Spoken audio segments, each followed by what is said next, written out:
Congressman Pat Fallon of Texas joins us right now. The Republican sits on the House Oversight and Reform Committees and many more. Congressman, first off, you're getting word, sir, I'm sure, that the president is going to address the nation tonight on gun issues and what have you. What do you want to hear out of him?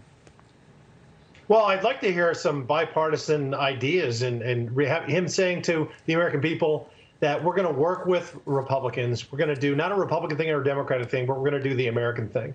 And that would be refreshing. I doubt that we're going to hear that because, unfortunately, over the last year and a half, we've seen Mr. Biden really just take a left turn after left turn. So I'm unfortunately just expecting another partisan speech.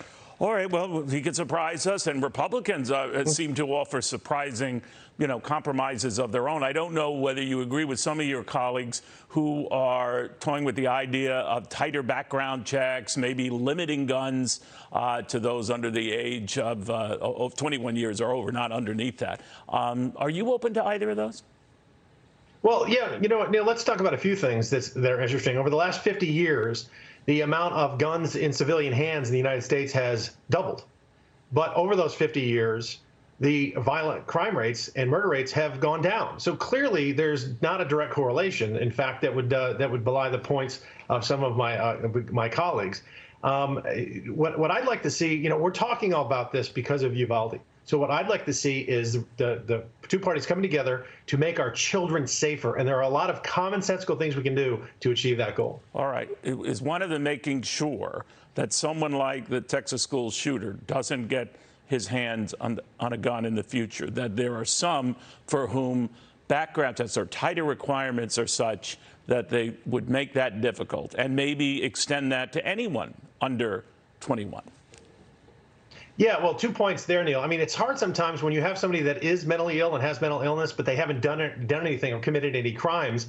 It's really hard to, to expose them. No, you're right about that. Part of that reason, reason, Congress, it's still too early. We don't know, to your fine point, that some youthful indiscretions, maybe because they occur when you're a youth, we tend to let them pass to pop up on a permanent report because it will drag them for the rest of their lives. But should we reconsider that? Should we have areas of violence or things that occur when someone is a teenager or even younger be in a report somewhere that a gun seller could have access to when you're applying to get a gun?